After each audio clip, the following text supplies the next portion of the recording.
Muy buenas tardes. En nombre del Departamento de Ingeniería Comercial de la Universidad Técnica Federico Santa María, les damos la más cordial bienvenida a esta segunda charla del ciclo de este año titulado Economía en tiempos de crisis. El tema que abordaremos hoy trata del rol del Estado en este contexto de crisis que estamos viviendo actualmente. Recordamos que este ciclo integra 5 temáticas directamente relacionadas a la actual crisis económica y sanitaria que están afectando tanto a nuestro país como al mundo, y serán presentadas por destacados académicos expertos en cada disciplina. Una vez más, agradecemos el apoyo y soporte que nos ha brindado el la Dirección General de Comunicaciones para llevar a cabo este webinar.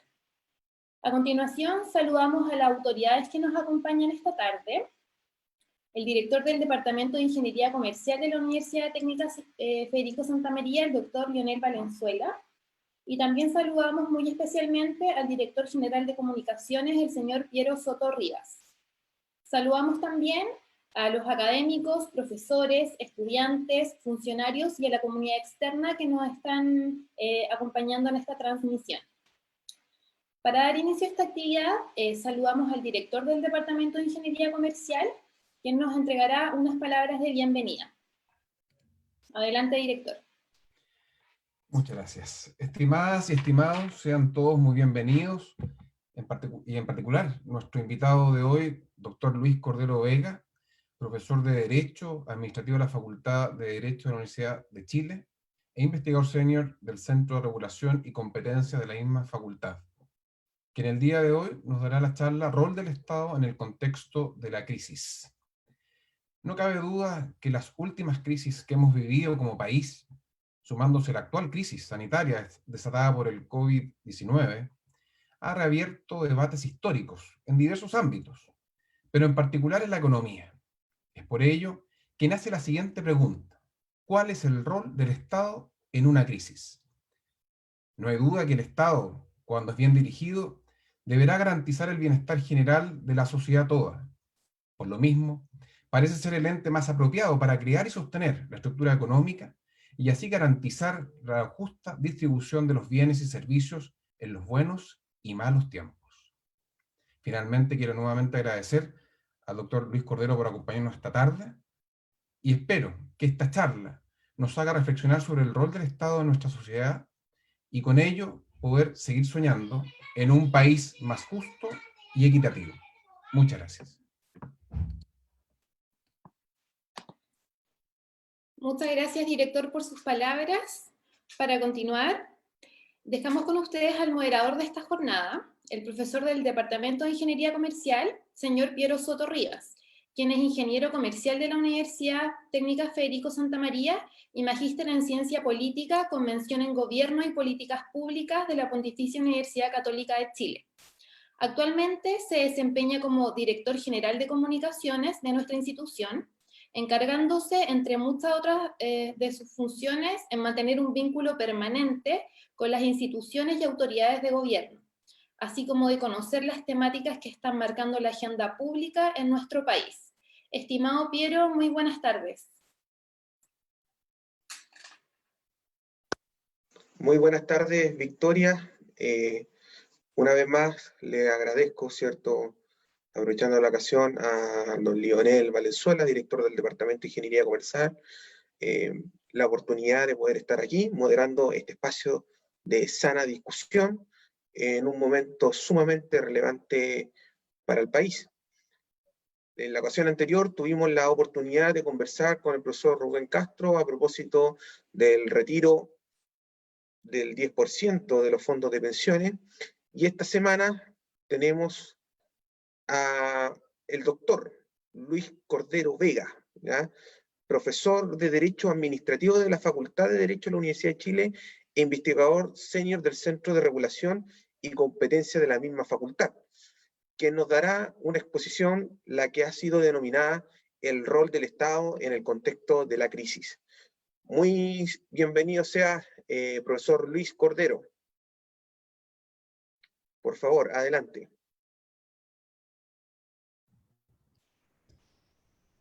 Muchas gracias. Muchas gracias por la invitación. compartiré pantalla para efectos de mi presentación. Y me tomaré unos breves minutos para plantear el contexto, en el fondo, ¿no? Yo voy a hablar desde la disciplina en la cual yo trabajo, que es Derecho Administrativo, que es algo así como la disciplina del derecho que está preocupada de regular a los reguladores, y que por lo tanto ha cumplido o tiene un rol relativamente relevante en definir cuáles son las reglas del juego con las cuales interviene la administración. ¿Qué cosa podríamos decir del momento que hoy vivimos?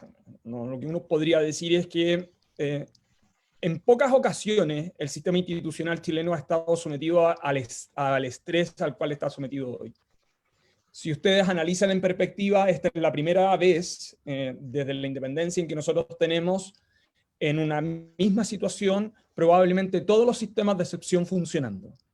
El estado de excepción constitucional, de catástrofe, los estados de excepción sanitarios, que en rigor son aquellos que provienen de la alerta sanitaria y que dan origen a un conjunto de medidas, y por distintos tipos de razones de las cuales yo voy a explicar más adelante.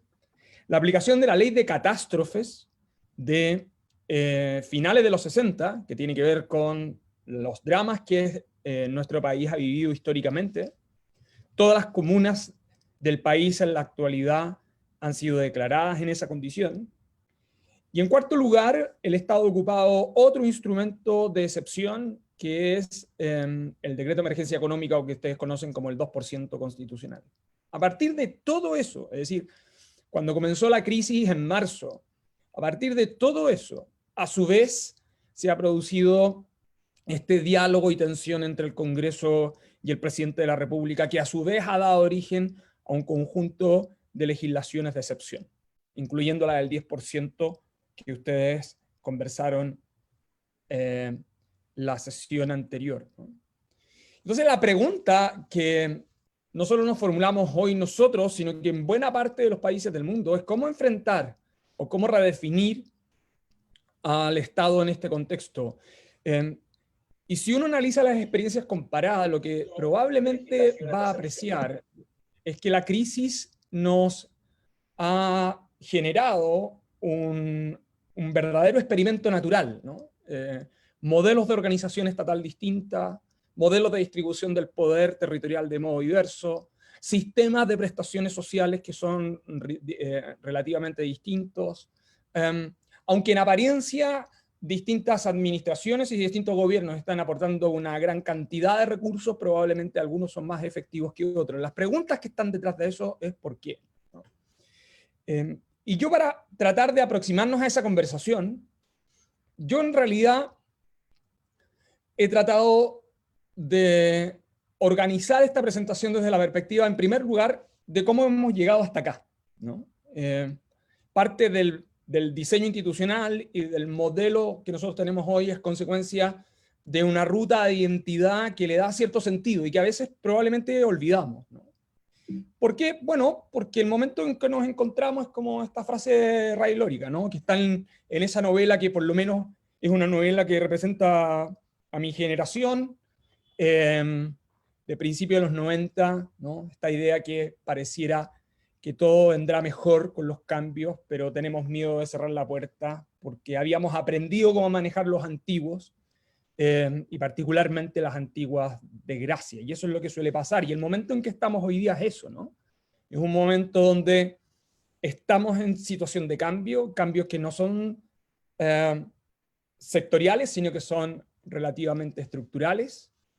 Tenemos una crisis inmediata, esa crisis inmediata está generada por la COVID, y eso tiene un impacto en la economía, del cual, por cierto, todos tenemos relativa claridad. ¿Cuáles son los resultados que ella va a tener en el tiempo? Bueno, es parte del debate democrático en la actualidad.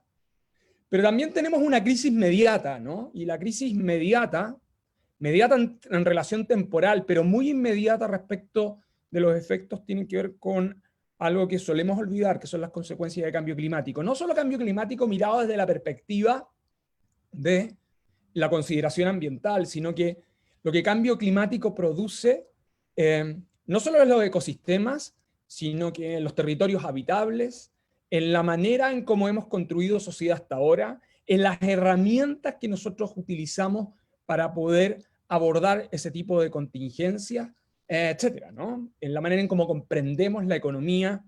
Cambio climático no es única y exclusivamente una simple reunión de personas que están preocupadas solamente por el medio ambiente. Cambio climático es, al final del día, un cambio estructural en nuestra sociedad. Entonces, las tensiones a las cuales nos enfrentamos son tensiones estructurales y son tensiones que además en el caso nuestro nos vienen acompañando como consecuencia de nuestra propia situación colectiva, ¿no? A partir de octubre, las maneras en que ha estado funcionando o la manera en cómo hemos evaluado el pacto social que en principio nos reunía, también está en crisis, ¿no? Entonces, alguien podría después de esto decir, bueno, pero estamos en un momento fatal. Alguien también podría decir, bueno, es un momento oportuno para poder reflexionar detenidamente sobre esto y cómo construir entonces lo que debiéramos desarrollar hacia adelante, ¿no? Y para eso, bueno, yo traje un pequeño recuerdo, ¿no? Esta no es la primera vez que nosotros estamos sometidos a una crisis. Es cierto, toda nueva generación tiene la necesidad inevitable de enterrar a la anterior. Toda nueva generación considera que, bueno, que el pasado pasado es, pero que el futuro es una promesa distinta, ¿no? Pero ni lo uno ni lo otro, porque el futuro en términos institucionales solo es posible de ser comprendido en la medida en que uno razonablemente entiende cómo nosotros llegamos hasta acá. Un ejemplo de eso sería la crisis que ha revelado las últimas controversias entre el Parlamento y el Ejecutivo, ¿no? El caso del 10% es el más emblemático. Vamos a cumplir casi 100 años de presidencialismo.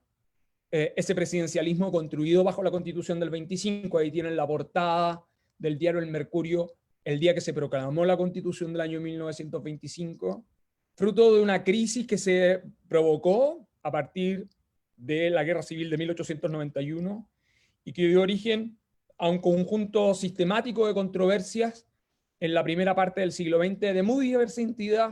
También fueron controversias que abarcaron a la manera en cómo gestionábamos la política, a la manera en cómo gestionábamos la economía, a la manera en cómo se estaba planteando la cuestión social en Chile en las dos primeras décadas del siglo XX.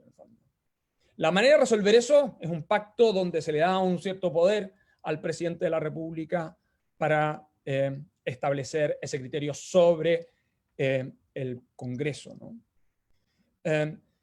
La crisis política o la crisis que sufre el Ejecutivo semanas atrás en las derrotas que tuvo en el Congreso no es sino el epílogo de un sistema presidencial nacido al amparo de la Constitución del 25, reforzado bajo buena parte de la evolución constitucional del siglo XX, reforzado nuevamente con la Constitución del 80, pero que pareciera que de nuevo nos vuelve a plantear las mismas interrogantes que tuvimos a principios del siglo XX. ¿Qué sucede cuando concurren simultáneamente una crisis social, una crisis política y una crisis económica? Y eso no es trivial, porque tampoco es la primera vez. Como ustedes bien saben, probablemente mucho mejor que yo, Chile fue uno de los países más afectados en el mundo por la crisis del 29.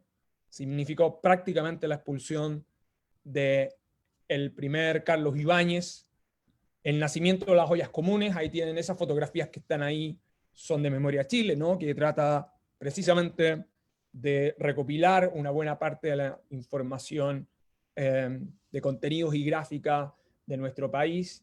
Esa imagen corresponde también, bueno, a las informaciones que se entregaba sobre la gripe española. Es decir, a principios, tan pronto se dictó la Constitución del 25, Chile solo pudo lograr normalidad constitucional bien cercano al año 1938. Cerca de una década estuvimos sometidos de nuevo a una gran tensión política, social y económica, y ciertamente sanitaria. Eso explica, por ejemplo, que la primera regulación sanitaria intensa que nosotros tuvimos es precisamente producto de esta crisis. Hoy día nosotros administramos, por ejemplo, medidas sanitarias que, si ustedes las miran con frialdad, son limitaciones y restricciones de derechos bien estrictas. Esto que nos impidan salir a la calle. Son medidas que se adoptan de un modo distinto, separado, con el estado de excepción constitucional, que pareciera ser la situación más excepcional que podría tener el sistema institucional. No, es el Código Sanitario. El Código Sanitario permite confinar personas sin autorización judicial. ¿Y por qué es eso? Bueno, porque Chile tiene dos grandes experiencias o dos grandes crisis sanitarias. Una, la que está asociada a la gripe española, y dos, la que tiene que ver con las crisis sanitarias de la década de los 60. Por eso explica que en Chile, entre el 20 y el 60, buena parte del desarrollo del sector público está focalizado en el desarrollo de la salud pública, ¿no? Cuando nosotros logramos normalidad constitucional el 38, porque la Constitución del 25 estaba relativamente regularizada en sus contenidos, bueno, ganan una elección presidencial alguien que terminó fundando la Facultad de Economía de la Universidad de Chile, ¿no? Alguien que representa una imagen que para muchos es muy relevante hoy, que es Pedro Aguirre Cerda. Y Pedro Aguirre Cerda gana con un lema: gobernar es educar. Ese lema es bien relevante porque va a marcar el hito del 38, lo que va a suceder después que Pedro Aguirre Cerda muere, Juan Antonio Ríos asume, y lo que ciertamente solemos también olvidar es que tanto Juan Antonio Ríos como González Videla promueven luego otro eslogan que va a marcar esas décadas, que es: gobernar no solo es educar, sino que gobernar es producir, y es el nacimiento de la Corfo, es el desarrollo de las empresas del Estado. Es decir, el gobernar es producir, es un gobernar, es una producción desde el Estado, ¿no? El Estado promotor, el Estado emprendedor, esa idea que volvemos a escuchar nuevamente en la actualidad. Pero los 40 fueron complejos. El Congreso, en plena Segunda Guerra Mundial, adopta un acuerdo con el Ejecutivo, y ese acuerdo se llama iniciativa exclusiva. Desde esa época viene la figura de la iniciativa exclusiva, que ha estado tan en disputa estas últimas semanas en los vínculos entre el presidente de la República y el Congreso, ¿no? ¿Y por qué? Bueno, por una cierta racionalidad, ¿no? Si tenemos un sistema presidencial donde le entregamos al presidente un conjunto de atribuciones, una de ellas que es determinante para la intervención pública, no solo desde el punto de vista de cómo financiamos al Estado, sino del rol económico que cumple ella, que es la ley de presupuesto. Bueno, si el presidente tiene la responsabilidad sobre el presupuesto, el presidente también debiera tener entonces la responsabilidad sobre las iniciativas de gasto, ¿no? Y ese es el pacto constitucional del 43, un pacto que está vigente hasta el día de hoy. Por cierto, eso termina por reforzar el presidencialismo. Pero ¿qué pasa después de eso? Bueno, después de eso lo que comienza al amparo de ese Estado promotor, al amparo de ese Estado emprendedor, al desarrollo de lo que fue progresivamente una política pública en sanidad, es decir, el nacimiento de lo que es la sanidad pública. Por eso la tradición de salubridad pública en las escuelas de medicina chilenas es tan potente, precisamente por eso.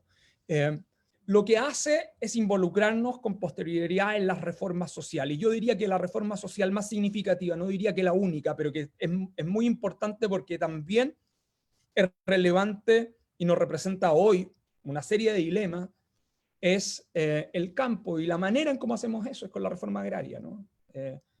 Sea en su origen como la ley del macetero con Alessandri, pero luego lo que sucede con Frei Montalva y con Allende. ¿Y por qué es tan importante? Porque hay algo que solemos olvidar. La reforma agraria no es solo un momento, es una manera de comprender la sociedad, es una manera de entender la producción del campo, es una manera de entender el sector agrícola como un sector productivo, es una manera no solo de distribuir esa propiedad, sino es una manera de comprender el sector agrícola y la importancia que tiene para la economía. Por cierto, eso genera una gran cantidad de tensiones esas tensiones no solo tienen que ver con el rol que cumple el Estado en esa distribución, sino que, como hay muchísima literatura, es la primera vez que el sistema institucional se involucra en esas relaciones que estaban en el campo, que hay un sector de la literatura que no necesariamente alguien podría considerar radical, que lo que dice que ese periodo lo que genera la intervención pública en esas relaciones en el campo, que eran hasta ese momento prácticamente feudales, ¿no? Entonces, ¿por qué eso es tan relevante? Bueno, porque la reforma social sigue siendo un factor determinante, tensiona, la propiedad se transforma en un tema central, la revolución en libertad que lleva, por un lado, a Frey a la presidencia y la profundización de varias de ese tipo de situaciones, entre otras, tratar de apropiar parte de la riqueza nacional, ya entonces ya no entramos en el campo, entramos en la minería, que termina en un proceso muy significativo, que es unánime, que es la nacionalización del cobre, ¿no? Que se hace por una reforma a la Constitución, que tiene que ver con esta idea de que los recursos naturales son del país y que en consecuencia corresponden a su producción. Y por eso cuando por estos días un grupo de parlamentarios dice hay que privatizar Codelco, lo que está ahí detrás de eso es toda esta historia institucional desde finales de los 60 hasta hoy, donde nadie dudaría que el Estado promotor relevante está a través de una empresa estatal que es un gran jugador a nivel mundial en la minería como es Codelco. Y bueno, y el resto de la historia ya también la conocemos, ¿no? Esa tensión institucional que nosotros vivimos de finales de los 60 hasta el 73, algunas de ellas que reproducen algunos debates constitucionales entre el presidente Allende y el Congreso, que permite o que lleva al presidente Allende a discutir varios de estos problemas. ¿Quién prevalece? ¿El Congreso o el presidente? Y el presidente Allende lleva este debate al Tribunal Constitucional que recién se había creado. Detrás de esos debates, nosotros volvemos casi 50 años después nuevamente a discutirlos, ¿no? Lo que quiero decir con esto, que una vez que se produce el golpe, el sistema institucional chileno había tenido un desarrollo desde la Constitución del 25, algunos que se habían transformado en ciertos factores determinantes del desarrollo del país, otros que formaban parte del pacto social. Una de esas representaciones de ese pacto social son las reformas a la Constitución del 25 y una de ellas que es muy importante, dos de ellas que son muy importantes, los 70 y otra, el pacto de garantías. Cuando uno mira el pacto de garantías, aquel que permite que Allende llegue al gobierno, implica la modificación de varios derechos en la Constitución. Si uno mira el debate sobre el derecho a la educación, si uno mira el debate sobre el derecho a la seguridad social, la primera vez que se reconoce el derecho a la seguridad social como derecho es tras esa reforma. Si uno mira eso y mira lo que pasa 40 años después, ese desarrollo natural del proceso institucional chileno interrumpido tras el golpe vuelve, ¿no?, a cobrar revancha 40 años después. Cuando uno analiza las movilizaciones estudiantiles del año 2006 y del 2011, el relato de esas movilizaciones es el relato de cómo quedó ese pacto social en la Constitución precisamente en el año 1971.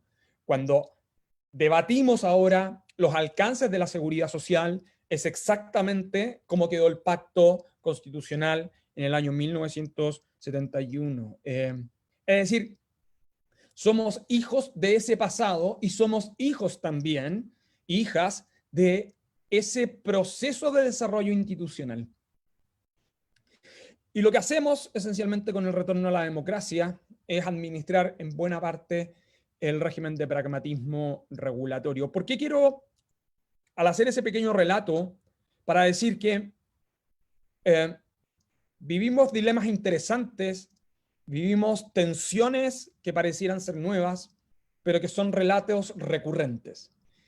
Y es tan recurrente en los casos de reforma al Estado que si uno analiza la literatura, se va a encontrar, ahí probablemente no se ve muy bien el nombre, pero este es un trabajo desarrollado por el profesor Germán Ursúa y la profesora Ana María García a principios de los 70 y que evalúan, se llama Diagnóstico de la burocracia en Chile entre 1818 hacia 1970.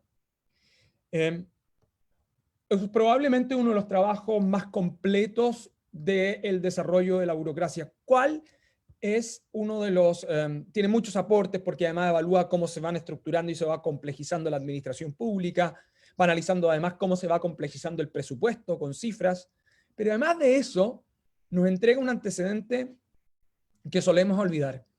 El trabajo de Germán Urzúa y Ana María García comienzan a demostrar que desde el año 1910 todos los gobiernos, todas las administraciones que ocurrieron a partir de esa década, así como los principales periódicos de nuestro país, todas las décadas editorializaron o tuvieron programas sobre reforma del Estado o reforma administrativa. Bueno, después de la Constitución del 25, una de las grandes reformas institucionales, ¿cuál es? Bueno, por cierto, la creación de la Contraloría el año 1927, ¿no? Que luego llega la Constitución el 43. Y lo que vamos a tener con posterioridad, ¿no? Cuando de gobernar es educar, a gobernar es producir, con esta idea de Estado promotor, ¿no?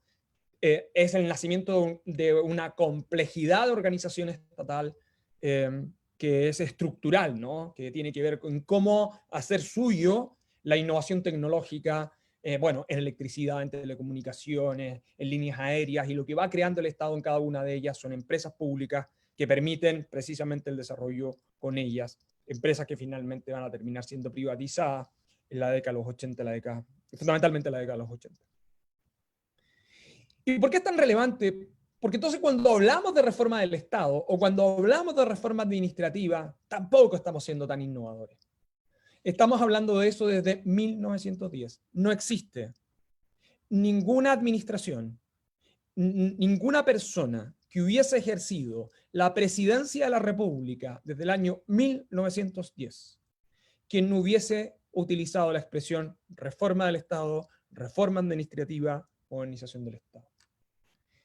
¿Y por qué eso importa en el fondo? Importa porque cuando uno analiza entonces lo que sucedió desde el retorno a la democracia, bueno, desde el retorno a la democracia nosotros hemos estado en una permanente agenda de modernización del Estado. Mary Weissmuth, que probablemente es una de las personas que más ha escrito sobre ese proceso, tiene ese trabajo sobre el desarrollo entre el 90 y el 2005. La reforma del Estado entre los 1990 y 2006, que fue el resumen de capitular de cada uno de los procesos de reforma del Estado que se vivieron a partir de la década de los 90 en adelante. ¿Dónde tuvimos énfasis en reforma del Estado a partir de los 90? Yo diría en dos cosas, o en varias cosas, pero que están representadas en dos grandes ideas. Uno, entender que el Estado necesita ser eficiente, y para eso el presupuesto público es una gran herramienta para eso, y eso tiene que ver con la implementación de mediados de los 90 en adelante de modelos de presupuestos por resultados, con todo lo que eso implica, ¿no? Indicadores de medición, retornos por desempeño en el sector público, etcétera, ¿no? Pero además de eso, una reestructuración dentro de las condiciones con las cuales retornamos a la democracia, donde comenzamos a focalizarnos más en gestión que en reformas estructurales. Hasta antes de la Constitución del 80, bajo la Constitución del 25, los presidentes de la República recibieron recurrentes delegaciones del Congreso para reestructurar la administración pública. Desde que se dictó la Constitución del 80, esas delegaciones han sido sencillamente imposibles, entre otras razones porque hay una restricción en la Constitución para eso. Y por lo tanto hemos construido el relato de reforma y modernización del Estado desde la perspectiva de la eficiencia, desde la perspectiva de la gestión de los recursos, desde la perspectiva de la gestión. Y no hemos dedicado muchísimo a trabajar sobre eso. Hemos tenido avances, no cabe ninguna duda. Así como se ha ido complejizando la economía chilena, también se ha ido complejizando el Estado. Los dos principales focos de incremento en el presupuesto público, según la cifra, están en dos grandes sectores, que son salud y educación. Y así se representan gráficamente durante los últimos años, ¿no?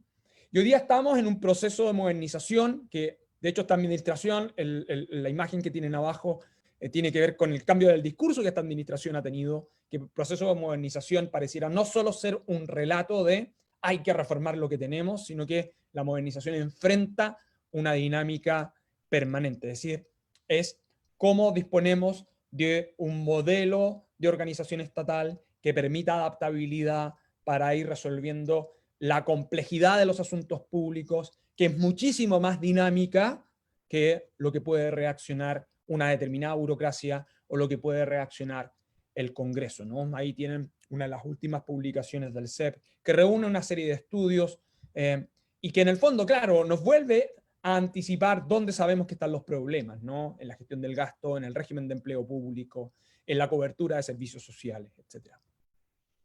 Pero mientras todo esto pasaba, bueno, las sociedades han ido cambiando. Y si uno mira en perspectiva y uno trata de entenderlo de octubre, por cierto, está fuera de mi disciplina, está fuera de mis capacidades, no soy más que un simple lector. Pero si uno va, bueno, a alguno de los antecedentes, este es el informe, ahí tienen el link del Foro Económico Global de Davos. Este es el reporte 2019, este reporte es el que se entrega en enero de cada año, y el Foro Económico Mundial viene entregando un reporte de riesgos globales desde hace aproximadamente una década. Esto decía en enero del año 2019 el reporte de riesgos globales del Foro Económico Mundial. Bueno, está la lámina ahí, lo pueden ver, pero ¿qué es lo que dice? Mire, esencialmente lo que estamos evidenciando en el mundo, en distintos países, es una progresiva polarización. El informe dice explícitamente las razones del por qué en distintas partes del mundo, con más recurrencia de la que se cree, las personas creen que el pacto social que tenían es un pacto que está siendo fracturado. Y esa fractura tiene que ver con cambios que han sido muy vertiginosos, no solo lo que tiene que ver con cambio climático, sino que también lo que ha estado asociado al comercio, pero sobre todo lo que tiene que ver con las tecnologías. Pero me quiero detener en un factor que sí me parece que es relevante. Ese informe venía diagnosticando, y de hecho en enero del año pasado, antes de nuestro octubre, en enero de ese año, ya advertía, como lo había hecho tiempo antes, que uno de los varios cambios estructurales que estábamos sufriendo nos llevaba a que los riesgos sociales o los riesgos humanos son un riesgo global. Eso se traducía en el aumento de la ansiedad, de la infelicidad y sobre todo de la sensación de soledad. Por cierto, luego hay un diagnóstico de lo que ha significado la complejidad de las transformaciones sociales, en fin. Nadie podría acusar a este informe de una reunión de marxistas, ¿no? O de aquellos que nos quieren llevar hacia una economía socialmente planificada. Es un informe y es un reporte que está hecho a partir de las principales cabezas de las economías en el mundo, de las economías capitalistas en el mundo. Si uno mira los datos, ustedes pueden mirar ese reporte, se van a dar cuenta que en los casos de riesgo humanos, como riesgo global, es decir, ¿por qué las personas finalmente nos debieran importar? ¿Por qué atender sus necesidades? La idea central sobre la cual fue construido el desarrollo, por lo menos de nuestro pacto social a partir del año 1925. Si miran las cifras, ¿no? Los índices de libertad económica, bueno, ahí tienen, yo saqué la lámina, ustedes la pueden luego revisar si quieren ahí mismo en ese sitio, mirar, jugar con los datos. Ustedes probablemente los que forman parte de esta conversación los manejan bastante mejor que yo. Pero claro, en los índices de libertad económica Chile está en una muy buena posición en relación a ello. Comparé esencialmente con las Américas, con Europa y con el mundo. Ustedes luego pueden trabajar con cada una de las variables que están ahí. Pero claro, lo que también sabemos es algo de lo cual el Programa de Naciones Unidas de Desarrollo Humano venía estableciendo hace un rato, ¿no? El Programa de Naciones Unidas para el Desarrollo, y particularmente en el informe de desarrollo humano. Si uno mira los informes de desarrollo humano, bueno, hay varias de estas preocupaciones sobre el riesgo global asociado a las personas que nos estaban llamando la atención, y uno de los estudios más interesantes del último tiempo es Desiguales, ¿no? Desiguales no solo en términos económicos, desiguales no solo en términos sociales, sino que también desiguales en términos políticos. Entonces, mientras el relato de los 90, desde los 90 hasta hoy, ha sido, bueno, ¿cómo hacemos un Estado más eficaz? ¿Cómo hacemos un Estado más eficiente? ¿Cómo nos preocupamos de gestionar el presupuesto público? ¿Cómo tenemos mejores gestores públicos? Claro, también estábamos acumulando un conjunto de antecedentes de la complejidad y de los desafíos a los cuales estaban enfrentándose nuestra sociedad y nuestra sociedad en particular. ¿Fuimos capaces de capturar en ese momento? No. Hay muchos que podrán decir, claro, se veía venir. Pero lo cierto es que ¿qué es lo que le pedimos al Estado? Lo que le pedimos al Estado es que sea capaz, con los antecedentes y con la información que tiene, de poder tomar decisiones. Estos tiempos en los cuales nos ha tocado vivir, este tiempo de confinamiento en el cual hemos estado, al cual hemos estado sometidos, probablemente la idea de libertad personal y la idea de solidaridad tiene un significado distinto para cada uno de nosotros.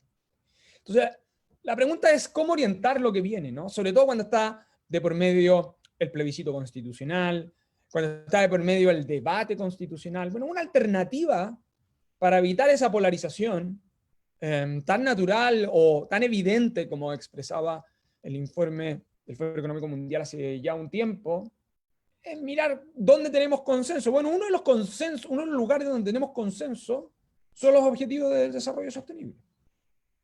Al menos estamos de acuerdo que esos 17 objetivos debieran de alguna otra manera orientar nuestras preocupaciones, no el fin de la pobreza, pero claro, los temas de salud y bienestar, pero también los temas que están asociados a calidad de vida, ¿no? No solo trabajo, sino que trabajo decente, pero también reducción de las desigualdades, reducción de las desigualdades de género, ¿no? Promover directamente la igualdad de género, una economía sostenible, etc. Si ustedes ven ahí abajo, también tienen disponible el link. Los objetivos del desarrollo sostenible son una manera de abordar esto, son una manera de ordenar la conversación. Nosotros podemos poner al Estado en cada uno de nuestros objetivos y hacer la reflexión sobre, bueno, ¿qué significa en cada uno de ellos, en el fondo? Esa es una agenda a la cual Chile está comprometido de aquí al 2030. Es una agenda respecto de la cual nuestro último informe es del año de junio del 2019, nuestra última evaluación, y pareciera que ahora sería como interesante volver a mirar para volver a preguntarnos cómo abordar, cómo en el fondo empezar a construir el Estado en condiciones permanentes de adaptación. Esta no ha sido nuestra primera crisis. Hemos pasado momentos muy difíciles y así hemos ido construyendo un sistema institucional con cierta característica, en algunas partes bien robusta, en otras relativamente débiles. Pero como no ha sido la única crisis que hemos tenido, tampoco va a ser la última crisis que vamos a tener. Y en consecuencia la pregunta es, bueno, ¿qué oportunidad de reflexión nos abre el momento en el que estamos, ¿no? Más allá de la coyuntura, más allá de si el día de hoy o mañana triunfa el Congreso sobre el presidente o el presidente sobre el Congreso, ¿no? ¿Qué pasa de aquí a la próxima década? ¿Qué pasa de aquí a 5 años más? Ni siquiera la década siguiente. Eso, y quedo disponible para sus preguntas.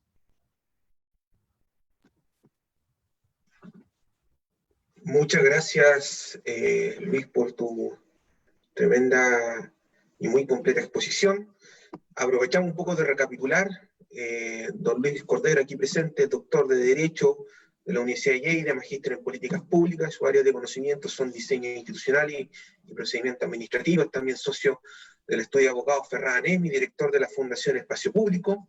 Fue en su momento también coordinador de la reforma de institucionalidad ambiental que creó el Ministerio del Medio Ambiente, el Servicio de Evaluación Ambiental y la Superintendencia del Medio Ambiente, además de ser miembro de la Comisión de Reforma, la Supervisión Financiera del Ministerio de Hacienda, la famosa Comisión de SORMOX, y presidente del Grupo de Expertos para la Reforma Institucional del Mercado de Valores, también columnista permanente del diario La Segunda en Mercurio. Bueno, una vasta trayectoria, estimado Luis, muchas gracias por la tremenda exposición sobre un tema que sin duda nos invita a reflexionar Y en ese sentido, quisiera partir por lo siguiente. Tú mencionaste, y de hecho justamente no sabía que lo tenía en tu presentación, pero justamente lo tenía en mis manos, tú mencionaste, bueno, que en el fondo la reforma al Estado ha sido un tema que ha sido tratado desde 1910. Bueno, de hecho, uno de los ejemplos es precisamente este libro que tú señalaste, publicado, editado más bien por Aninat y Razmilich, que tuve la oportunidad en su momento de asistir a su publicación, ocasión en la que participó también el exministro Blumen.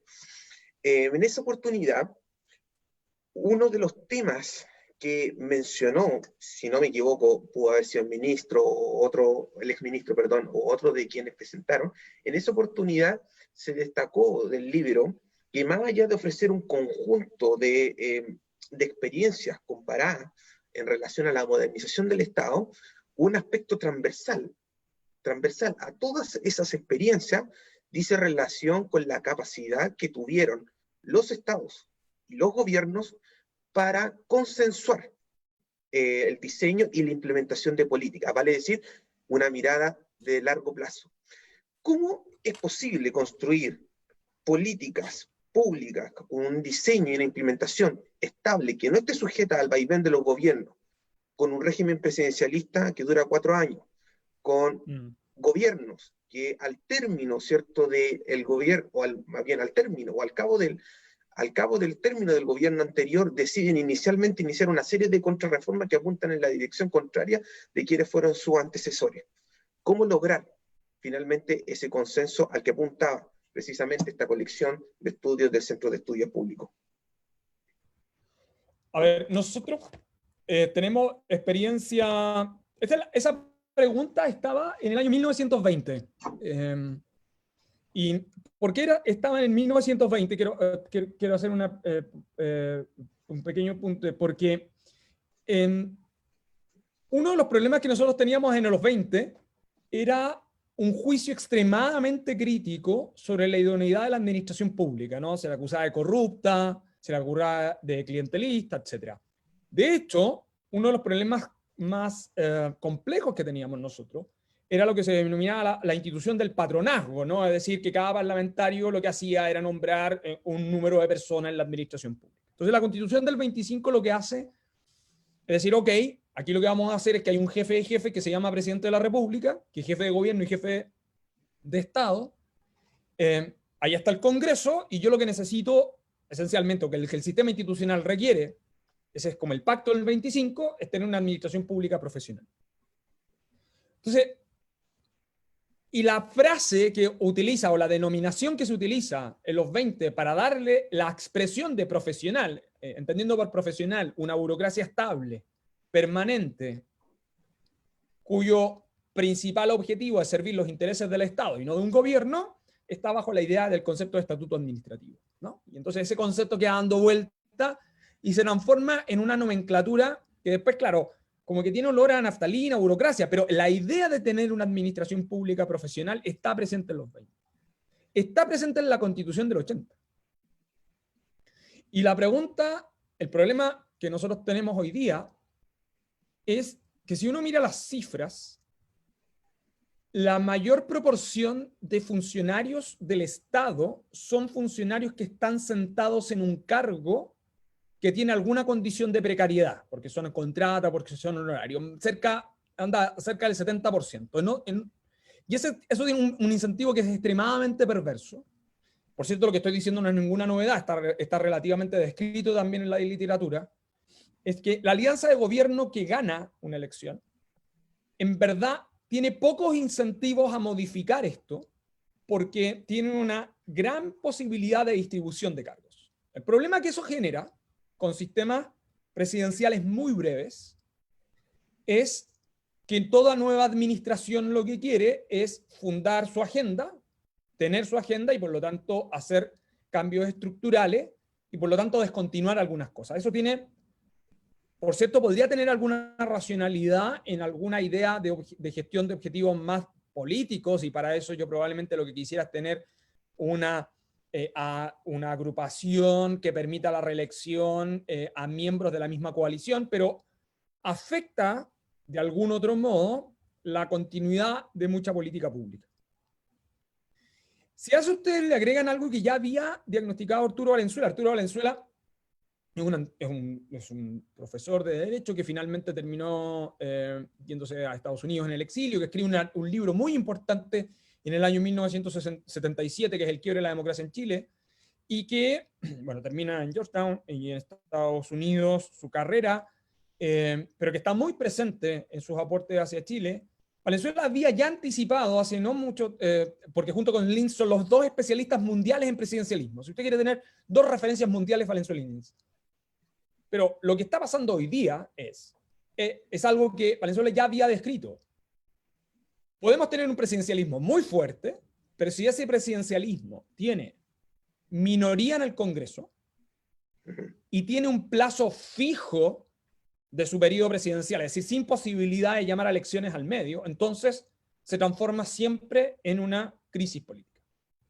Por cierto, eso lo pueden analizar los cientistas políticos, pero lo que quiero decir es que la combinación de una administración pública que hemos tratado de profesionalizar en la gestión, ¿no? Hasta la idea de alta dirección pública, el Consejo de Alta Dirección Pública, los cargos de alta dirección pública, pero donde hemos dejado de lado la reforma al sistema de empleo público para darle más estabilidad a los gestores públicos, combinado con un presidencialismo que decimos que es fuerte, pero el mejor ejemplo es que cuando es minoría en el Congreso, el presidencialismo sufre en el sistema institucional chileno.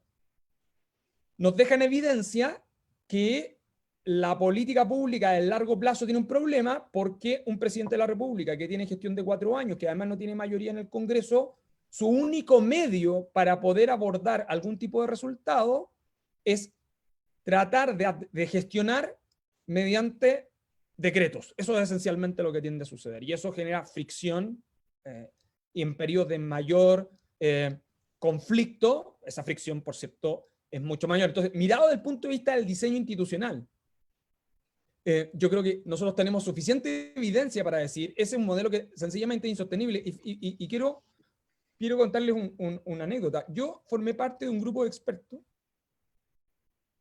que hizo una propuesta de reforma al sistema de empleo público. Les quiero decir que esa reforma al sistema de empleo público, que entre otras era una iniciativa paralela a lo que a lo que ese libro se publicó, a partir de centros de estudio de todas las corrientes, desde todas, es decir, desde libertad y desarrollo, terminando los centros de estudio de la centroizquierda, ¿no? Chile 21, igualdad, etc. Una propuesta transversal de reforma al sistema de empleo público. Había otra propuesta que tenía que ver con los temas de transparencia. Se entregaron los dos informes, están disponibles si ustedes van a cualquiera de estos centros de estudios, al CEP, a Libertad y Desarrollo, a Espacio Público, a Chile 21, se van a encontrar que en algún lugar están esos reportes.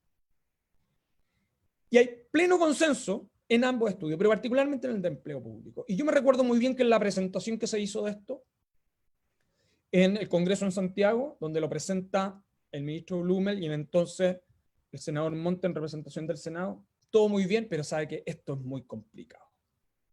Entonces yo con la sensación que me quedé es, existiendo un acuerdo transversal, en esa parte hay veces que no estoy tan convencido de que la política, ni siquiera la comunidad, la ANEF está de acuerdo, los centros de estudio están de acuerdo, pero la política pareciera que no está muy de acuerdo en hacer una reforma al sistema de empleo público que le dé más estabilidad a los gestores públicos precisamente para no sufrir estas contingencias, ¿no? Los servicios públicos tienen que seguir funcionando y los problemas a los cuales nos enfrentamos requieren de continuidad, pero también de dinamismo en la atención. La política también, por un lado, y por el otro lado, la agenda pública, porque como bien tú señalas, desde 1910 todos los gobiernos han mantenido presente sus discursos, la idea de cierta forma, transformar el aparato estatal o reformar el Estado, como había indicado, pero finalmente esa discusión no genera ningún tipo de rédito en la opinión pública. ¿A quién le podría interesar, cierto ciudadano común, de reformar el Estado cuando hay evidentemente urgencias que son mayores? Y eso, en un periodo de 4 años, inevocablemente hace, por un lado, llevar, digamos, al gobierno a centrarse en aquellos puntos que sí efectivamente son urgentes. Y de otra manera, a veces también dejando a un lado quizás lo más importante. Y en ese mismo sentido, yo te quisiera preguntar, a propósito del proceso constituyente que se viene, ¿ya? Tú en una reciente entrevista en La Tercera, en mayo, señalaste, bueno, que entre hacer o no este espacio de conversación, ya sea convención constituyente, ¿cierto? O convención mixta, lo importante, a final de cuentas, es poder conversar, ¿ya? O sea, no podemos, digamos, ausentarnos de ese proceso. Y también rescataste en esa oportunidad, hace 2 meses atrás, ¿cierto?, el rol que le cabe a la sociedad civil dentro de este proceso de participación. Porque de alguna u otra forma es la única vía que nos permite construir, lograr acuerdos. Ahora, ¿cómo, de hecho, hablaste también de que solamente la participación civil es la que, o no quizás solo, pero solo la participación civil es la que permitirá de una u otra manera alejar los fantasmas del populismo? ¿Cómo lograr ese espíritu constructivo? ¿Cómo lograr esa posibilidad de acuerdo con una polarización, a mi juicio, ¿cierto?, muy personal, con una polarización cada vez más creciente, donde sencillamente no hay espacio para una discusión donde existen los grises, donde es blanco, donde es negro? Creo que todos hemos sido testigos, por ejemplo, de las discusiones que se dan muchas veces en los matinales, en los programas de televisión, donde simplemente ya ni siquiera hay un mínimo que el respeto, donde se entra derechamente en la descalificación. Entonces, ¿cómo podemos llevar a cabo un proceso constituyente con un proceso de polarización tan fuerte, donde donde incluso parlamentarios derechamente en los mismos órganos del Estado, como puede ser el Senado, se encargan de someter, entre comillas, como dicen algunos, a un chantaje a otros, ¿cierto?, de no aprobar cierta iniciativa? Nos vamos a movilización o a paro si es que no aprueban esto como yo quiero. ¿Qué espacio hay para construir acuerdo en una situación tan polarizada como la que está viviendo nuestro país? ¿O tú más bien crees que esto es del momento y deberíamos de una u otra manera avanzar hacia un mayor grado de estabilidad emocional, psicosocial del país? Yo diría dos cosas. La primera, y yo aquí voy a hablar como ciudadano, no como profesor de Derecho, ¿no? Como profesor de Derecho yo diría, si hay unas cosas que nos enseña el derecho, es que el derecho funciona sobre la base de acuerdos y desacuerdos. Y eso es esencialmente, si estamos de acuerdo convencionalmente en cómo interpretamos y aplicamos una regla, seguimos eso. Y si estamos en desacuerdo, podemos estar en desacuerdo en qué es esa regla, qué regla debemos ocupar, o bien cómo interpretamos esa regla. Y cuando estamos en desacuerdo, administramos el desacuerdo y entendemos que hay un tercero en disputa que puede resolver. Pero eso no suprime la crítica, eso no suprime la posibilidad de tener un escrutinio permanente, especialmente cuando uno está frente al Estado, ¿no? Entonces, el presupuesto de tu pregunta es un presupuesto con el cual yo no estoy de acuerdo. Yo no sé si estamos en un proceso de polarización. Lo que yo sí creo que estamos es en un momento de una sociedad mucho más crítica de la que teníamos antes. De una posibilidad donde las personas entienden que tienen el genuino derecho de manifestar por qué están en desacuerdo. Y a mí me parece, y por eso yo en esa entrevista que tú citas a propósito del proceso constituyente de La Tercera, lo que yo digo es que una sociedad civil activa es el mejor antídoto o el mejor correctivo para evitar el populismo. Si entendemos por populismo que una palabra que a ratos puede, como multiforme, ¿no? que la usamos para muchas cosas, etc. ¿No? Esa idea como de simplismo, de facilismo, de un espejismo de algo que no va a suceder, ¿no? De simple masa, en el fondo, ¿no? No, a mí me parece que tener una sociedad y una sociedad civil activa y crítica es el mejor antídoto contra el populismo, porque siempre hay alguien, entonces, que, aunque plantee un ideario refundacional, tiene alguien o un grupo de personas que lo va a mirar con escepticismo. Y a mí me parece que la sociedad civil frente al Estado, la sociedad civil tiene roles de colaboración, pero también tiene roles de escepticismo. Es el Estado el que tiene que garantizar que cumpla adecuadamente su función, es a partir del desempeño correcto, en que podemos generar condiciones de confianza, en fin. Entonces yo creo que lo que ha pasado es efectivamente un aumento de desconfianza. La pregunta es cómo logramos mejores niveles de confianza. Yo creo que eso no tiene que ver con polarización. Ahora sí, alguien podría decir, pero mire las redes sociales, mire las personas como se funan unas con otras. Yo no quiero desdramatizar eso, porque hay algunas cosas que son particularmente dramáticas, ¿no? Hay algo en esto que es de exposición en la plaza pública. Pero las injurias y las calumnias existen desde muy antiguo en el derecho. Y de que uno nos insultemos a otros existe hace mucho tiempo en la sociedad. Lo que quiero decir con esto no es que quiera desdramatizar. Hay que normalizar. Claro, lo que hay detrás de esto es el desarrollo de una sociedad civil crítica.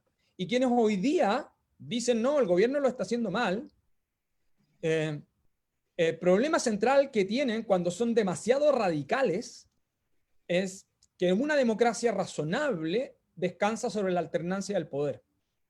Y la pregunta es, ¿qué va a pasar cuando quienes ocupan esa posición asumen un cargo en el gobierno? ¿Y por qué esto es tan importante? Porque yo creo que el debate constitucional lo que nos permite es construir el desarrollo de una conversación donde no es evidente quién es el que va a ganar en la próxima vuelta. Entonces, donde no es evidente, o sea, que si hay alguien que quisiera decir, no, mi programa político lo dejo en la Constitución, bueno, eso parte de la base de que entonces yo podría tener una capacidad arrasadora.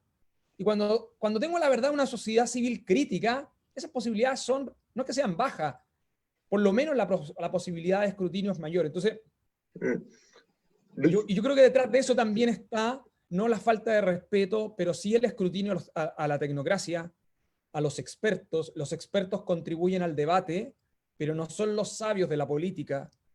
La política sigue teniendo una importancia para adoptar las decisiones de interés colectivo.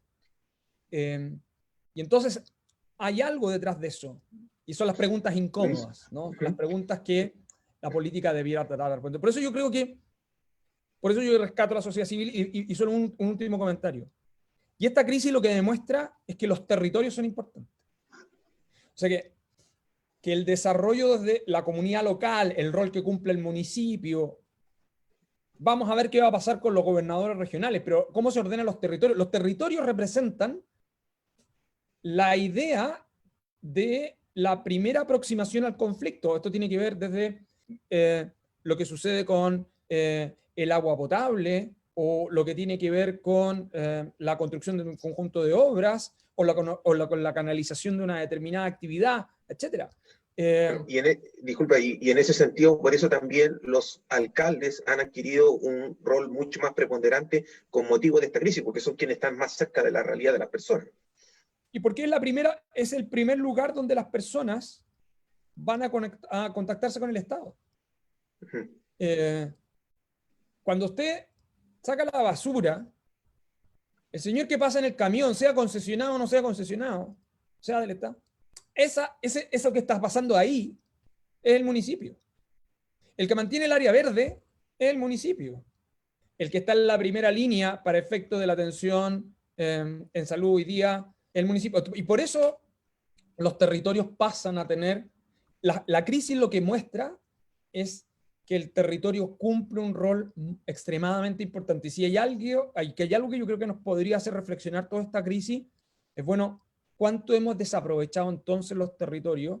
No estoy pensando solo en el Estado, sino que los vínculos que tiene la sociedad civil en sus territorios precisamente para ese fin. Ahora, esto es nuevo, ¿no? Esta es una discusión que nosotros tenemos desde que empezamos a discutir sobre la independencia, ¿no?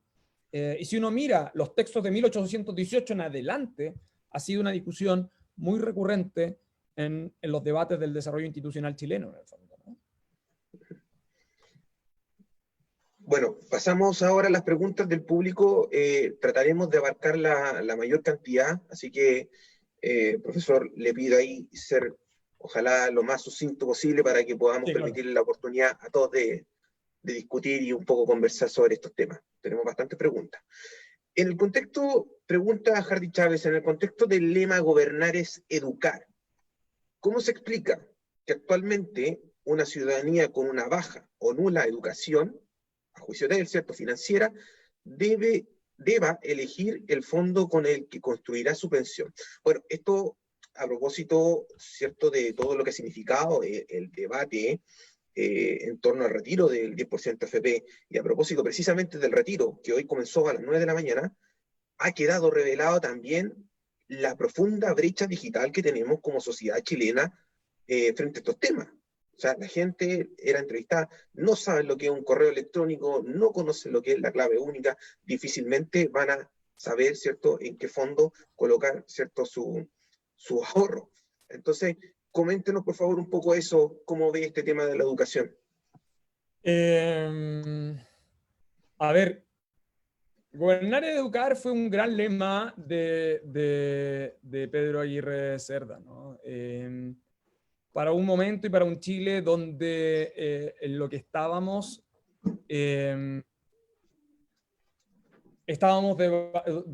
donde todavía estábamos discutiendo sobre la educación obligatoria. Ese es un Chile, ese lema, claro, por cierto, actualizado hoy, tiene otras características y otras dimensiones en el fondo, ¿no?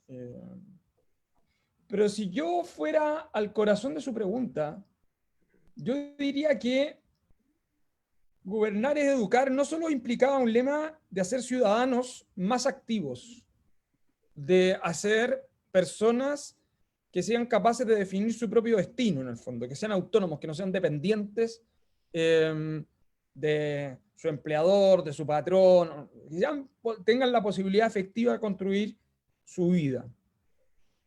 El punto es si gobernar y educar es simplemente hoy día un mensaje que yo podría apreciar en términos formales, es decir, solo tiene que ver con la educación básica y media obligatoria, o también tiene que ver con la educación terciaria, o en verdad gobernar y educar no tiene que ver también con estos vínculos permanentes, ¿no?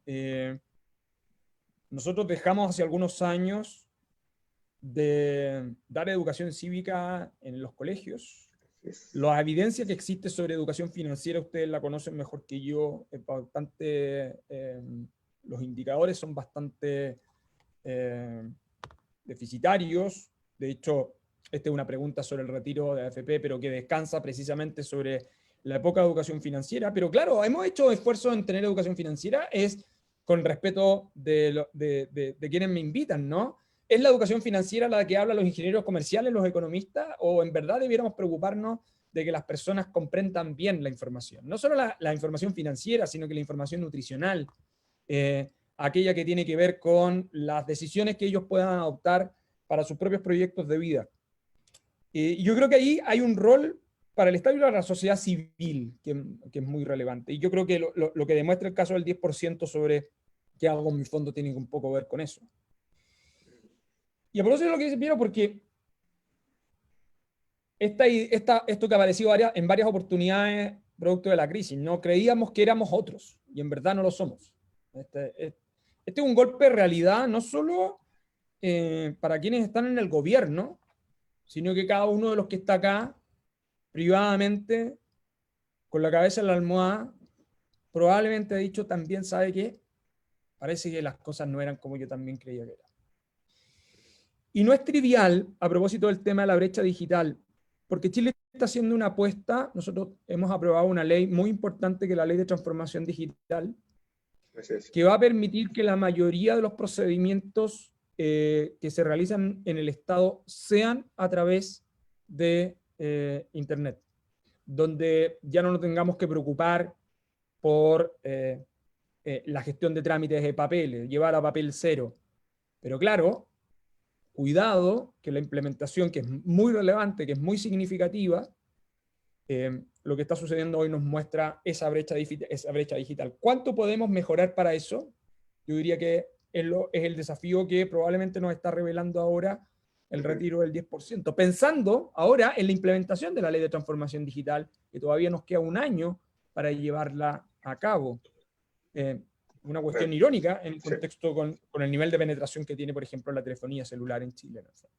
La implementación de la política pública es algo sumamente relevante y ha quedado de manifiesto también a propósito de todo lo que ha significado las ayudas que ha entregado el gobierno a través del ingreso familiar de emergencia y a través, ¿cierto?, de la entrega de las cajas de alimentos, donde lo que de una u otra manera se ha puesto en cuestionamiento al final del día son los mecanismos y los sistemas de información que permiten implementar una política pública adecuadamente, que es lo que la gente muchas veces está reclamando, que dice, no tengo dinero, pertenezco al 40% más pobre y no me llega nada. ¿Y cómo que no me llega nada? Bueno, que no me llega nada.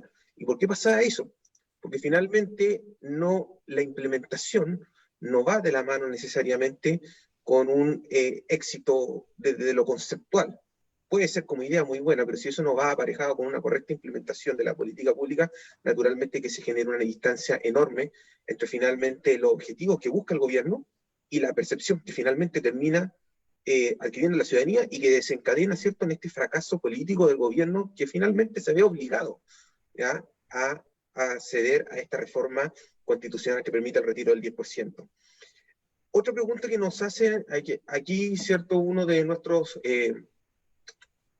oyentes, es respecto quizá a la situación, un poco más político que técnico, pero hoy día, por ejemplo, la encuesta Data Influye muestra como los principales próximos presidenciales, bueno, imagínate, ¿cierto?, estamos hablando de presidenciales 2020, cuando todavía 2 años, pero bueno, el debate ya está instalado mucho antes y probablemente las encuestas empezaron a aparecer desde el momento que asumió el presidente Sebastián Piñera.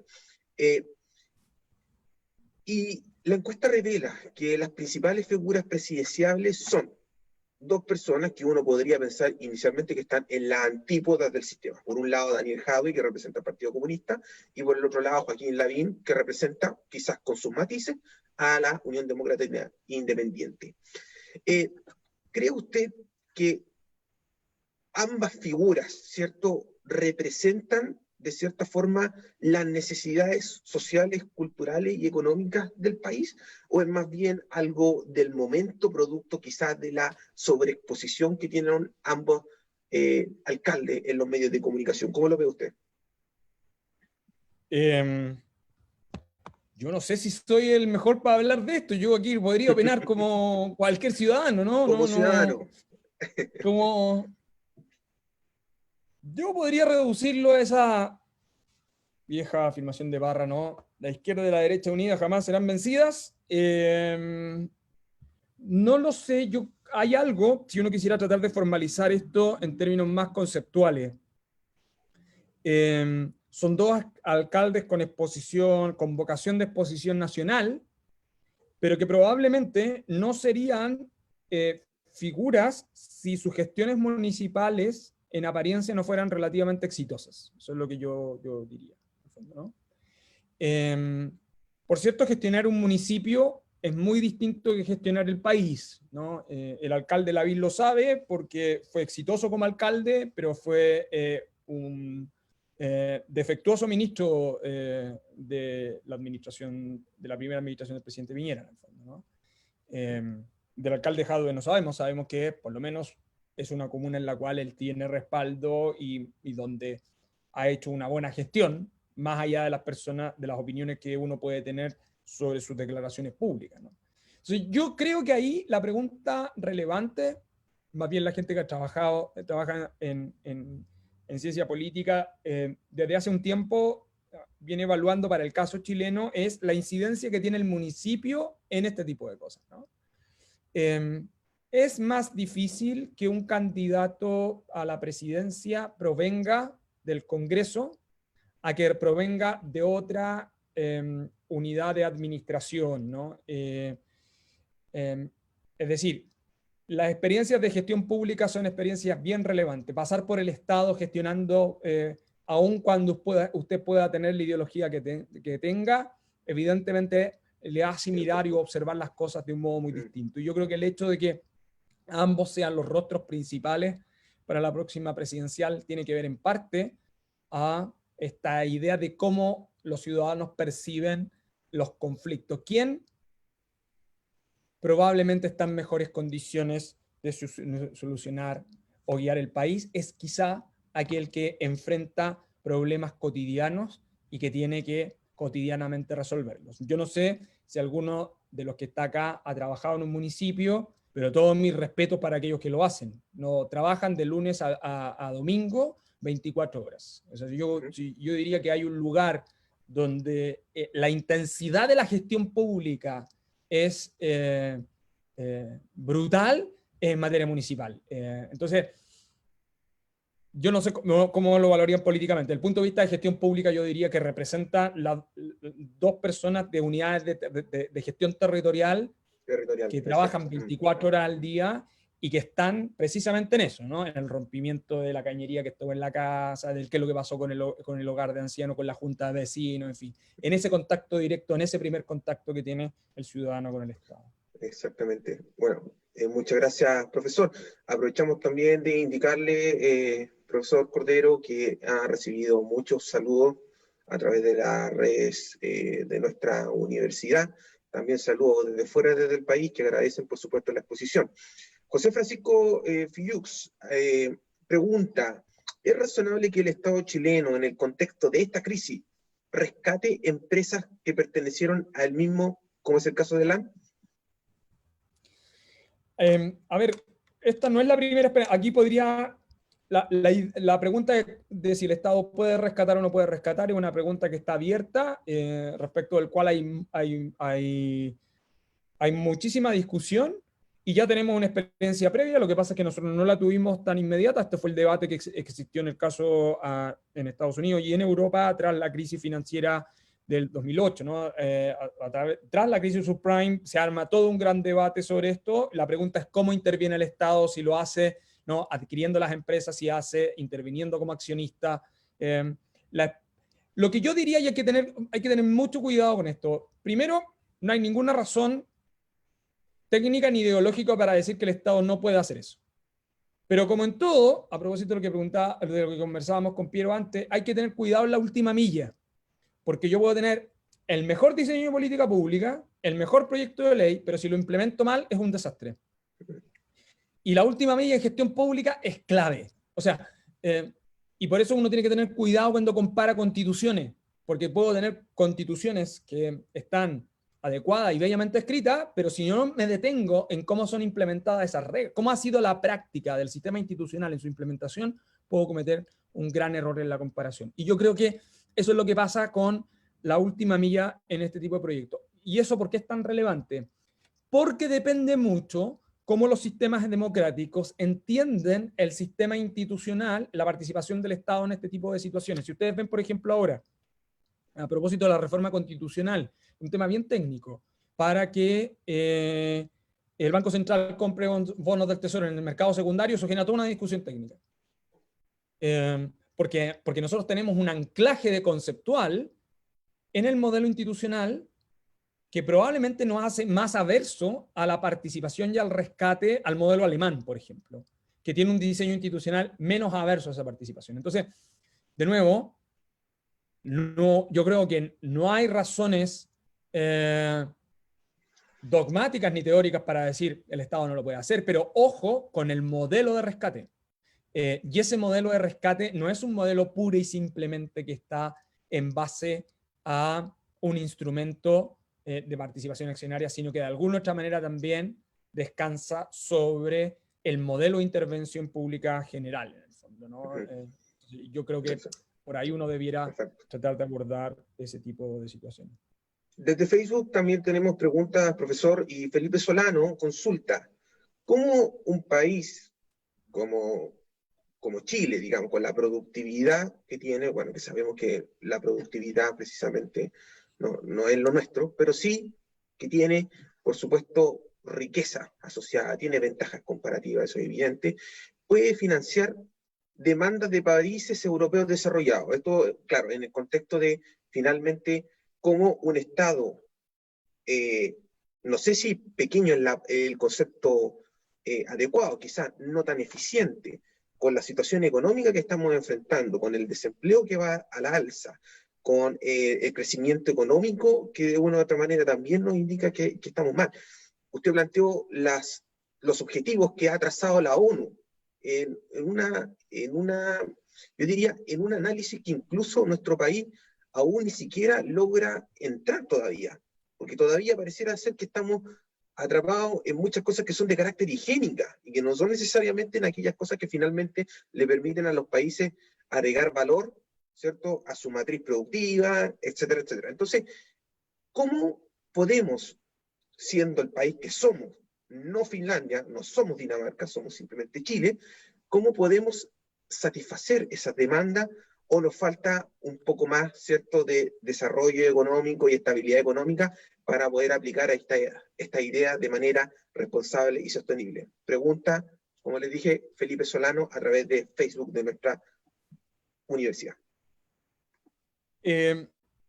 A Felipe yo le diría, yo no sé si soy el experto para responder eso, ustedes lo saben mejor que yo, ¿no?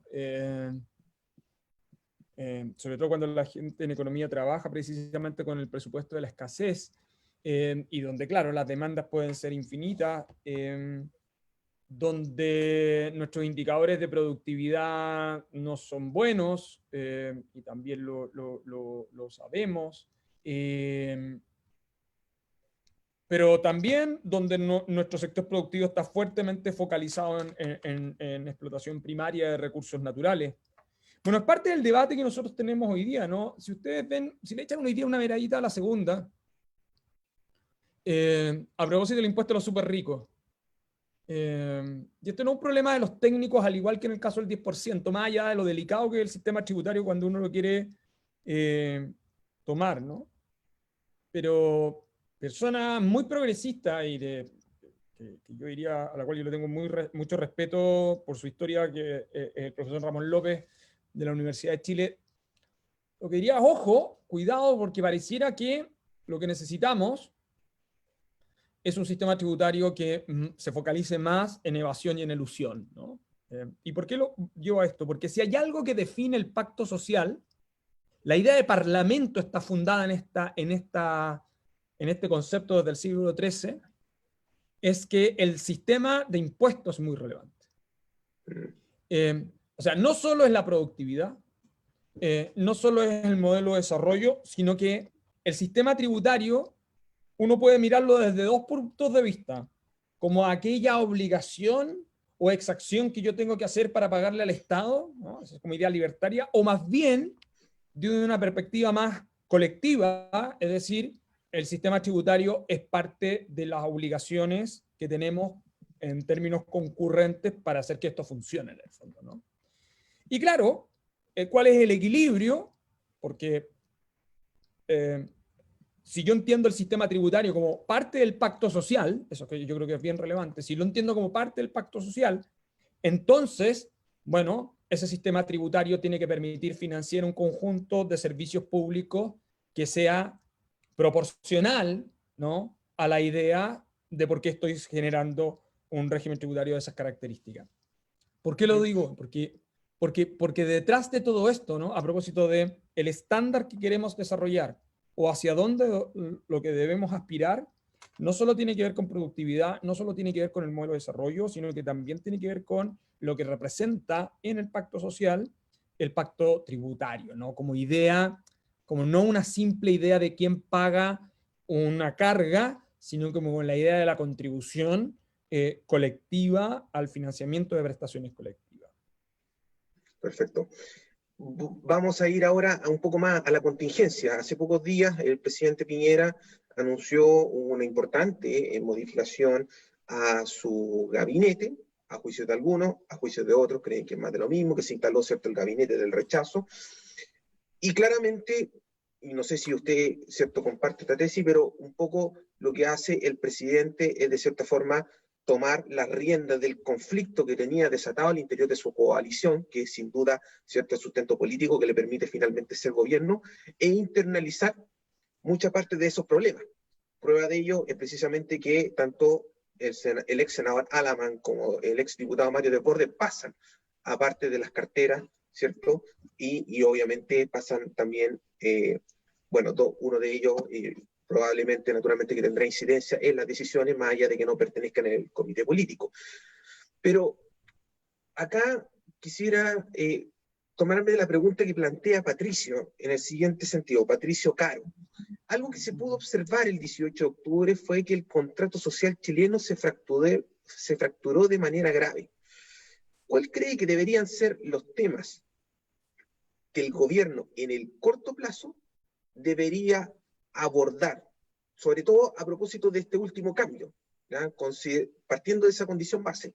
¿Cuáles deberían ser aquellos temas que el gobierno debería abordar para, de una u otra forma, recuperar las confianzas y también, ¿por qué no?, construir, ¿cierto?, aquellas que se han perdido, por supuesto también de cara al plebiscito que tenemos, ¿cierto?, en octubre? Es una pregunta más bien política, lo sé, pero naturalmente que a lo mejor quizás en materia de agenda legislativa, el gobierno naturalmente que tiene muchas herramientas para poder instalar ciertos temas dentro de la agenda pública. A ver, yo creo que nosotros estamos en un momento bien decisivo. De tener conciencia que estamos en un momento histórico es abrumador probablemente, pero también es relevante. No porque nosotros seamos muy importantes para ese proceso, sino porque estamos siendo testigos de él. Y más que del derrumbe de algo, lo que uno probablemente está viendo es cuáles son las condiciones para el desarrollo de algo nuevo. ¿Cuál es ese algo nuevo? No lo sé. Lo que sí tengo claro es que las personas quieren seguir teniendo sus proyectos de vida, que la persona no quiere que alguien le diga qué es lo que tiene que hacer, pero tampoco quiere vivir en la incertidumbre y en el riesgo del futuro, ¿no? Si uno mira el elemento común, ese elemento común tiene que ver con qué me va a pasar en la vejez, cómo voy a educar a mis hijos, si acaso voy a tener trabajo o no voy a tener trabajo, si estoy enfermo, si voy a tener la posibilidad de poder tener cobertura. Eso que tiene que ver con la incertidumbre del futuro y que pareciera que la única manera de abordarlo es que más o menos todos colaboremos en que nos vamos a ayudar en ese futuro, es lo que llamamos seguridad social. ¿Cómo construimos ese sistema de seguridad social? No tiene por qué ser puramente estatal, eso también lo sabemos, ¿no? Porque hay que tener cuidado con lo que detrás de todo esto, como que no solo es la fractura, sino que aquí pareciera, o sea, lo que necesitamos es un Estado inteligente, es un Estado que permita orientar, es un Estado emprendedor, pero es un Estado que también necesita de los privados para poder desarrollar su proyecto, y por lo tanto la idea de seguridad social es una idea más bien colectiva. Y si uno analiza qué es lo que está detrás de todo este debate, es cómo desarrollamos genuinamente un sistema de seguridad social. Un sistema que nos permita precisamente administrar esa contingencia hacia el futuro. ¿Hemos avanzado? Sí, pero en algunas cosas nos hemos quedado. Cuando hablamos de seguridad social, pareciera que todo el mundo, esto es bien, demuestra mucho por qué a ratos como que nos confundimos y creemos que nuestros problemas son los problemas de todos. No, en el caso de previsión está como relativamente caro, ¿no? El tema pensiones. Pero fíjese que cuando nosotros hablamos de salud y ponemos el ejemplo de las ISAPRES, claro, por un momento parece que muchos olvidan que las ISAPRES, como seguro de salud, es más bien de un grupo de personas privilegiadas. Sí, hay algunas personas que podrían acá estar escuchándome decirme, oiga, a mí me cuesta muchísimo pagar el plan del ISAPRE. Pero sí, pero el número de chilenos que se atiende por ISAPRE es cerca del 15%. Entonces, lo que uno, cuando habla de salud y seguridad social, pareciera que lo que debiéramos hablar es de qué hacemos con ese otro 85% también, ¿no? Ahora, entonces, disculpa, lo que quiero decir es que probablemente lo que está en juego tiene que ver con esta idea de seguridad social. ¿Cómo recuperar las confianzas? Una manera de recuperar las confianzas, creo yo, es que revelemos parte de esa discusión pública que está en los proyectos de ley y todo, etcétera, en un modelo de seguridad social que guste o no lo vamos a tener que pactar, porque a mí me parece que no es solo lo de ahora, es que el debate constituyente es un debate que se va a plantear precisamente sobre este punto. Si uno analiza la evidencia que hay de los encuentros locales autoconvocados en el proceso constitucional de Bachelet, los ELA, no lo que pasa a nivel regional, los ELA, la evidencia de la conversación de las personas que se reunieron, los datos que están ahí, reflejan buena parte de estas inquietudes en el fondo, ¿no?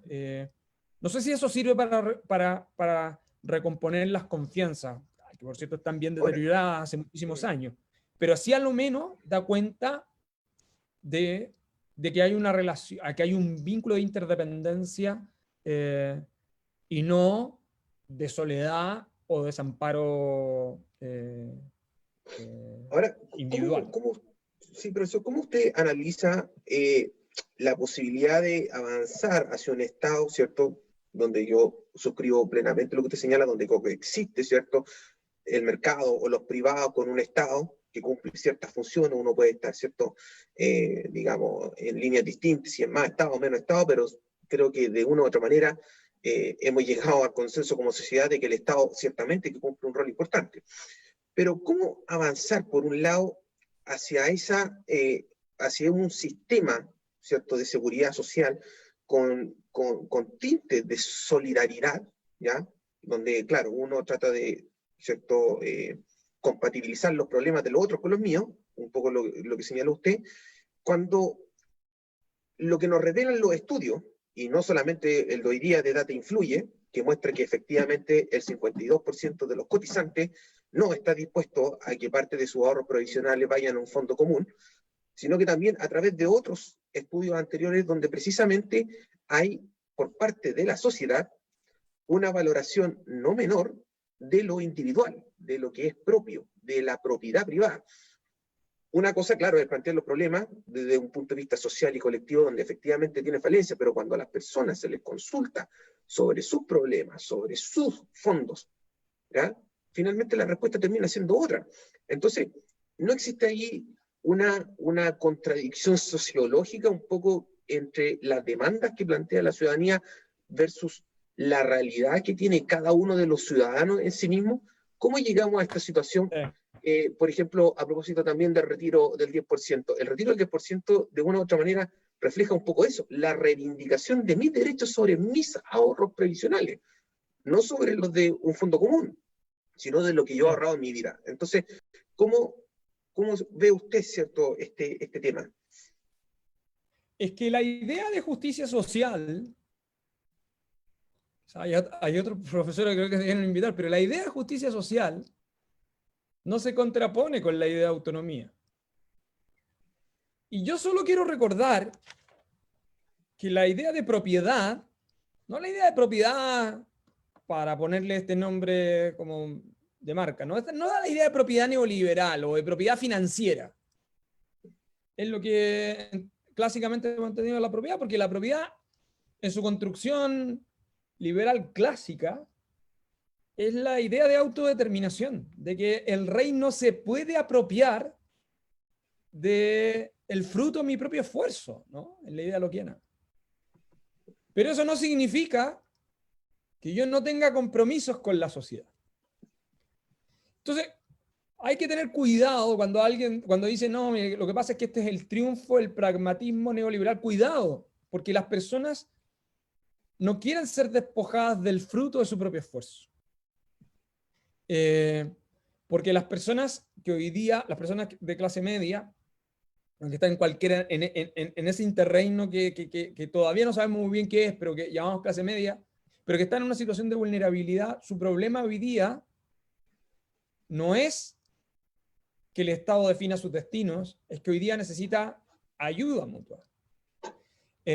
Porque lo que ha logrado para su familia, para sus hijos, para su entorno, no lo quiere perder, pero que tiene perfectamente claro que es fruto de su propio esfuerzo. Esa idea que está detrás de la propiedad clásica del modelo liberal, de las revoluciones liberales por lo pronto, ¿no? La idea de que el Estado no se puede apropiar de mi propio esfuerzo. Y por eso yo creo que hay que tener cuidado, porque si usted le pregunta a alguien, ¿usted está dispuesto a contribuir para que el día de mañana usted también mejore sus pensiones? Y usted le dice, sí, quiero contribuir en parte, no lo sé, pero si usted dice que usted quiere poner todo a disposición del colectivo, la respuesta razonable de una persona es decir, ¿por qué tengo que entregar al colectivo el fruto de mi propio esfuerzo? ¿Y cómo ve en ese sentido el proyecto? Que no es lo mismo que compartir, ¿no? Que no es lo mismo que contribuir. Que esa es esta idea que cuando estoy pagando mis impuestos, cuando estoy haciendo el aporte a un fondo solidario, también el día de mañana yo me voy a ver beneficiado. Y yo creo que hay que tener cuidado con transformar esto en un problema de blancos o negros en el fondo, ¿no?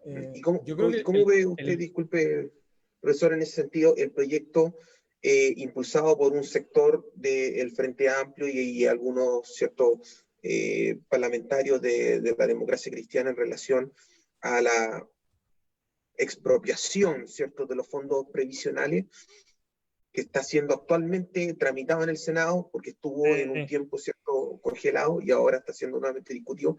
¿Cómo ve esa iniciativa en relación a esto mismo que estamos conversando? Yo creo que hay un problema constitucional ahí, y mi opinión, ya fuera del problema técnico, es que me parece que es un suicidio, sencillamente. Porque no es lo mismo que mi capitalización individual, con la cual las personas han desarrollado, sea complementaria con un aporte solidario, a que desaparezca mi capitalización individual. Porque, y ojo con esto, a las personas se les dijo durante esta crisis, y particularmente cuando se tomó la decisión del 10%, más allá del resultado técnicamente adecuado o no, que eso es correcto porque es suyo. Ahora, esas mismas personas le quieren decir a usted que en verdad lo correcto es que lo suyo sea de todo. Y hay que tener cuidado ahí. Hay que tener cuidado, sobre todo, no solo en términos de responsabilidad política. Me parece que una aventura como esa es una aventura destinada como al fracaso, ¿no? Pero también hay que tener cuidado cuando se ha cosechado un triunfo con pretensiones de gobernar y ser fácilmente al día siguiente contradicho con una acción propia. Porque yo sé que todo el mundo tiene derecho a la filosofía Caselli, ¿no? La filosofía Caselli, ¿ustedes saben en qué consiste? No tengo por qué estar de acuerdo con lo que yo pienso. Yo creo que todos en la vida pasamos por algún momento de contradicción, ¿no? Pero en política, sobre todo en momentos determinantes como el que estamos viviendo, esa contradicción puede ser extremadamente costosa precisamente para los promotores de esa idea. Yo creo que esa contradicción es costosa no para la sociedad, porque creo que tiene sino que fundamentalmente para la credibilidad de quienes la promueven. Gustavo Astorga, y con esto cerramos la última pregunta del público, plantea, bueno, dado que se presenta esta disconformidad de la población por la evidente, a juicio de él, deficiencia del Estado en diferentes materias de políticas públicas, ¿cuál sería, a su juicio, una pregunta bastante difícil, Luis, pero cumplo con transmitirla, ¿cuál sería el paso a seguir para apuntar a la mejoría o el aumento de la confianza entre la ciudadanía y los agentes del Estado? Y quiero agregarle un pelo a la sopa en ese sentido. ¿Cómo construir también confianza desde la principal función que tiene el Estado, que es finalmente el monopolio de la fuerza? Tiene un desafío no menor el gobierno de cara al proceso constituyente, de cara al primer año, ¿cierto?, del 18 de octubre, en unos meses más, de cómo finalmente el gobierno es capaz de construir confianza con los agentes del Estado, que son principalmente, bueno, son los que estuvieron allí, ¿cierto?, presentes en las calles, y que en parte, de una u otra manera, más allá de las posturas, ¿cierto?, contribuyeron también a todo lo que se desencadenó en esa misma situación y posteriormente. Entonces, en definitiva, profesor, ¿cuál sería el paso a seguir, a su juicio, para construir o mejorar la confianza entre la gente del Estado y la ciudadanía? La verdad es que no lo sé, pero hay algunas cosas que ustedes saben mejor que yo. Lo que sabemos más o menos, y lo que sabemos de la evidencia, es que cooperar genera mejores resultados que desconfiar unos de otros. Ahora, la cooperación supone ciertas condiciones estructurales, institucionales para que se desenvuelven, ¿no?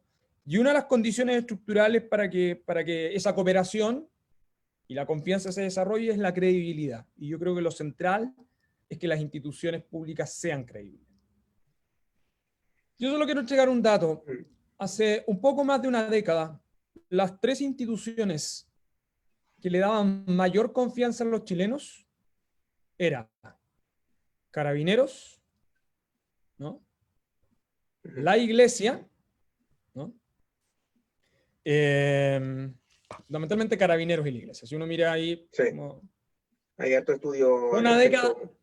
década después, eso está en el suelo.